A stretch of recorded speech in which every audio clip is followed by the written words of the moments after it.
Hello everyone and welcome to the Enemies Elite, and thank you for joining me as we start a brand new sub-series relating to the franchise of a certain magical index.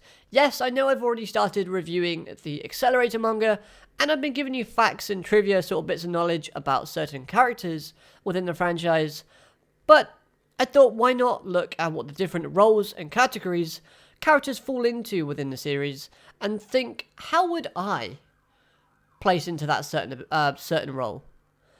So basically, this video, I'll be going on the basis of what if I was a level 3 Esper in Academy City. So I'll be giving you what my ability is, why I think I have it, and then I'll say what some of the perks and some of the downfalls of the ability would be, and some of the skills I can use. Finally finishing off my reasonings for why it's a level 3 ability and not a 2 or a 4. I might then go into how I can improve it.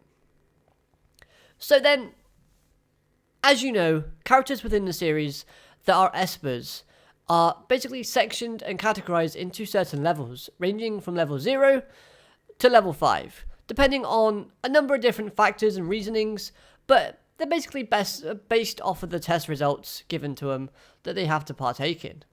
And I just think that the whole kind of putting them into different levels was a unique and cool idea that I really do like, and here we go. And as a side note, these videos are also a chance for you in the comments to get creative and let me know what type of abilities or how you would fit into the role that I'm kind of going over, and give me your reasonings as to why maybe. So then, what is my level 3 ability? My level 3 ability is blood control. That's right, you might have already seen it, you might have guessed it from the visuals behind me, but I do think blood control is a very cool and unique ability. My ability would be similar to the character from Beyond the Boundary, in where she can use her own blood to create a sword, and she can then use that for combat. I think it's pretty cool. I love the kind of use of it, and I always thought that the use of blood control as a weapon always interested me within anime, no matter what series it is. It takes a lot of brains and a lot of smarts to use, and it's a very kind of strategic power that could be like a big go home or go big kind of move. Because honestly, if you lose too much blood, you're going to have a lot of problems. The human body is meant to have blood running through it, and if you're using it for combat and you kind of get hit a lot, then you're not going to be very, very useful. So it's a double-edged sword. One of the reasons to why I picked this as my level 3 ability is because of that fact as well. Now, you might be thinking, hold on a minute, take a break. What is a level 3? Who is a level 3? Well, level 3s, here are a few examples. You got Konari. Although I've not seen her use her ability in the Railgun anime. Okay. We've got Last Order. We got, now, it's either Wakatsuki or it's Wanai. I can't remember. Apologies for that. But she's a member of the swim club. She always goes around with Congo. You know who she is. And then we got a member of Member in the bottom right hand corner. So these are level 3 Espers that are more commonly known. So I thought, just to refresh, jog your memory, that's what they are. But then, what are some of the problems? I mentioned that there are a few issues with having blood control as your power, and this ability could be extremely powerful if used correctly and without reserve. But using your blood requires and basically means you're losing blood. And losing a lot of blood results in a few problematic things, such as, this is a horrible word to say, hypervolemic shock. That is spelled HYPOVPLEMIC. And obviously shock. This is a life-threatening condition that is a result when you lose more than 20% of your blood, which is 1/5 of your body fluids, or blood supply. It's a severe fluid loss that makes it impossible for the heart to pump a significant amount of blood into your body. Thus, it's a very bad thing, basically. I'm not a doctor. I'm not going to sit here and say that I am, and I can tell you everything. This is just like a brief summary of what that problem is. And if you're in a fight and you're in combat and you're being attacked, you're being knocked down, and you're also using your own blood at the same time, you're bleeding out, you've been stabbed or whatnot, then you're not looking like you're in a good position. Although I guess you can control it, make it circulate background, but it's still going to be very difficult to do. But then again, let's look at this. If I'm in a very dangerous battle, and I have to reserve my blood for defense and offense while avoiding attacks, then obviously that's going to prove that I've got to be very smart and very tactful about using this. And I like to think I would have some level of ability to do that. But then you might think, hold on a minute, just a few cuts and a few scratches isn't going to be too bad. What are some more side effects from this ability and overusing it? Well, some more side effects would be dizziness, fatigue, headaches, confusion, and many more not so great things. But it's clear, like I said, this ability requires a lot of smarts, a lot of tactical awareness, a lot of skill, and a characteristics of a risk taker. And do I fall into those categories? Well, let's have a look. I personally think I do somewhat. I'm someone who does take risks on a day-to-day basis, whether that's, just risking what I need to order for work and how I handle a situation. Sometimes it takes a little bit of risk to get a good reward. And I feel like I sometimes do that. Am I smart? Well, kind of. Depending on the situation. If you're asking me like a general knowledge quiz and you're asking me to answer like really old questions way before my time, no, I'm not smart. But if I'm smart in using things to my advantage and being reserveful and tactful, I would say yeah, I've got a good chance of being pretty decent at that.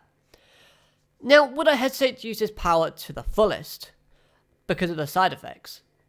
Yeah, I kind of would, but at the same time, if my back is up against a wall, then I definitely would risk it all on a big go home or go nothing move, and more on that in a minute. So, what about my skills and movesets?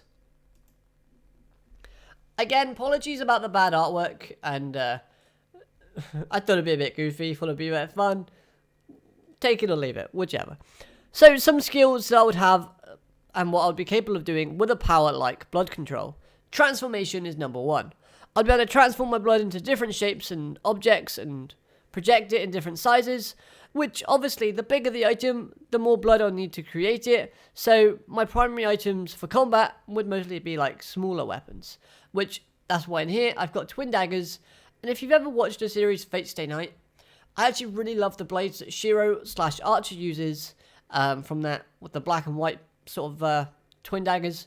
I think are awesome. My weapon of choice would be something like that.